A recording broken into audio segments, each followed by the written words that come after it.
जय श्री कृष्ण जय श्री कृष्ण जय श्री कृष्ण हरे जय श्री कृष्ण जय श्री कृष्ण जय श्री कृष्ण।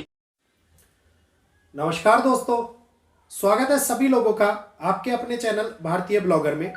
मैं हिमांशु शर्मा दिल से स्वागत करता हूं सभी लोगों का। आज के इस वीडियो के अंदर मैं आप लोगों के सामने एक ऐसी बात जिसको हम बार बार चेतावनी के रूप में बोल रहे हैं, बार बार लोगों को जगाने का प्रयास कर रहे हैं, और लोग हैं, सरकारें हैं जो सोई हुई हैं।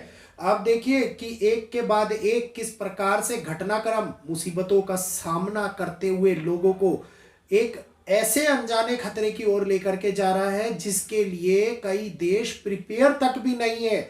और एक बार फिर से ऐसी घटना घटित हो गई जहां अंधकार छा गया, इंटरनेट ठप, मोबाइल बंद, सारी टेक्नोलॉजी अस्त व्यस्त, कुछ नहीं काम करने के लिए दोबारे से लोग ऐसी स्थिति में आ गए जहां पे हालात बद से बदतर स्थितियों को लेकर के सामने आ गए। तो आज इसी के बारे में सबसे बड़ी खबर जो हम आप लोगों के सामने लेकर के आते, पूरा सिस्टम हिल गया, देश ठहर गया, ऐसी हालात हो गए कि जहां पर एक और इतनी बड़ी आफत आ गई, पूरे के पूरे 5,000 मोबाइल टावर काम ही नहीं कर रहे। दूसरी ओर मैं बात करूं, टोटल पूरे देश में 67 नदियां हैं जिसमें से 50 नदियां उफान पर हैं और सारी की सारी नदियों के पास वाले गांव जलमग्न हो गए हैं। 14 जिलों में इमरजेंसी लग गई है। स्थितिक हालात परिवर्तन इतने बदतर हो गए हैं कि उनकी राजधानी तक के अंदर आफत मची हुई है। तो ऐसा कोराम जो दुनिया को एक बार फिर से झंझोड़ करके रखने की ताकत रखता हुआ हमारे सामने आगे आया है, इस देश के हालातों को बद से बदतर स्थिति में लेकर के आ गया है। और यही वो बात थी जिसकी चेतावनी लगातार मैं आप लोगों को दे रहा था। मैं बता रहा था कि भारत और भारत के पड़ोसी राज्य, पड़ोसी देश इतने ज़्यादा ये कहिए कि घोर संकट में आने वाले हैं कि जिसके अंदर भयानक रौद्र रूप कई देशों के अंदर मुसीबतों को लेकर के आता हुआ नजर आएगा। तो भारत के ही एक नहीं, दो नहीं, बल्कि तीन पड़ोसी देशों के अंदर आफत का कहर टूटा है। सबसे पहले मैं बात करना चाहूँगा चाइना की। चाइना के अंदर बाढ़ से हालात बद से बदतर स्थितियों को उत्पन्न करते हुए नजर आ रही हैं। कितने लोग बाढ़ के अंदर फंसे हुए हैं, सिचुएशन पैनिकफुल हो गई है, मुसीबतें एक के बाद एक घर बनाती हुई नजर आ रही हैं, आर्थिक स्थिति लगातार घिरती जा रही है। लोग एक ऐसे घेराव में आ रहे हैं जिनको ये लग रहा है कि अब आगे आने वाले टाइम के अंदर क्या प्रकृति रौद्र रूप दिखाती हुई नजर आएगी। तो चाइना जहां एक और विस्तारवादी नीति को अपनाने वाला देश है, वहीं दूसरी ओर प्रकृति की मार को झेल नहीं पा रहा और हालातों के अंदर होने वाला ये परिवर्तन बहुत बड़े मुश्किल स्तर के ऊपर इस देश को पहुंचाता हुआ नजर आ रहा है। पिछले साल भी चाइना के अंदर लगातार हालात बदतर हुए थे और इस साल भी मॉनसून आने से पहले ही स्थिति कितनी भयानक होने लग गई कि वहां के लोगों को खौफ आने लग गया प्रकृति को लेकर के। अगला देश नेपाल। नेपाल के अंदर भी हालात गंभीर होते जा रहे हैं।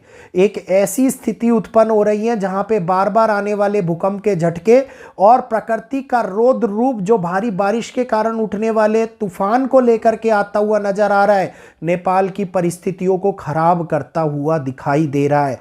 इसी के साथ में अगर मैं बात करता हूं थोड़ा सा और नजदीक के देश बांग्लादेश की, जो एक और भारत को लगातार चुनौतियां दे रहा है, एक और पाकिस्तान के साथ हाथ मिला रहा है और खुद की परिस्थितियां ऐसी है कि फटी चादर ओढ़ने के भी वांदे पड़ रहे हैं उनके ऊपर। इस टाइम के ऊपर अगर बात करूं, 5,000 मोबाइल टावर ठप हो गए हैं। 14 जिलों के अंदर बिजली है ही नहीं, इंटरनेट चल नहीं रहा है। और ये हालात केवल बांग्लादेश के नहीं है, ये हालात वहाँ पे रहने वाली इतनी बड़ी उनकी राजधानी ढाका, कॉक्स बाजार और कई हाई प्रोफाइल जिलों के हालात बता रहा हूं मैं आप लोगों को, जो इस समय के ऊपर बांग्लादेश को आगे आने वाले गहन संकट के अंदर घेरते हुए नजर आ रही है। इन जिलों में इतनी भयानक रूप से तबाही मची है प्रकृति के कारण, जिसके कारण बिजली, मोबाइल, इंटरनेट, पूरे देश के अंदर तूफान की वजह से मचने वाला कोहराम बांग्लादेश की स्थिति को बयां कर रहा है। जहां दूरसंचार विभाग भी काम नहीं कर रहा, सर्वर बिल्कुल भी नहीं चल रहे, इलाकों में लाइट तक बुझी हुई है, अंधेरा छाया हुआ है, वहीं पर हिल स्टेशंस के अंदर बुरी हालत और भी ज़्यादा खराब होती हुई नजर आ रही है। और बांग्लादेश की 50 नदियां उफान पर है। प्रथम मुकाबले में अगर मैं बात करूं, खाड़ी के अंदर 67 नदियों के ऊपर निगरानी रखी जा रही है, जिसमें से 50 नदियों का जलस्तर रेड अलर्ट के ऊपर आया हुआ है। अधिकांश गांव जलमग्न हो चुके हैं।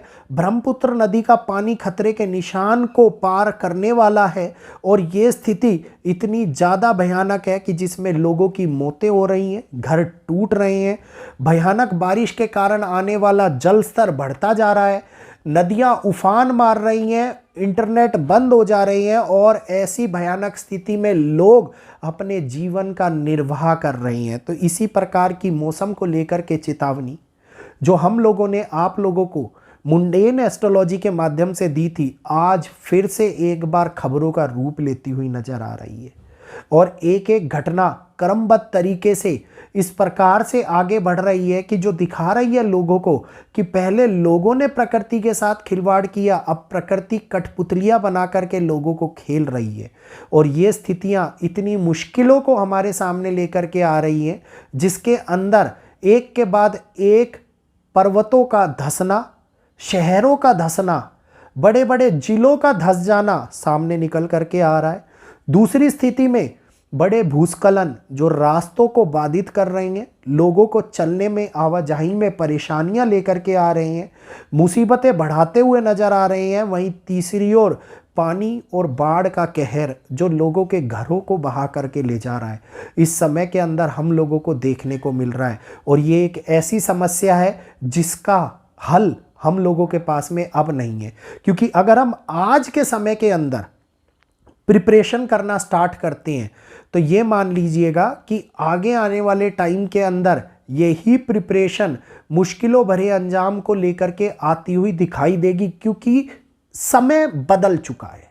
अब समय वो नहीं रहा जिसकी तैयारी करी जाए। ये तैयारी आज से 15 साल पहले करनी चाहिए थी, तब ये आज हालात उत्पन्न नहीं होते।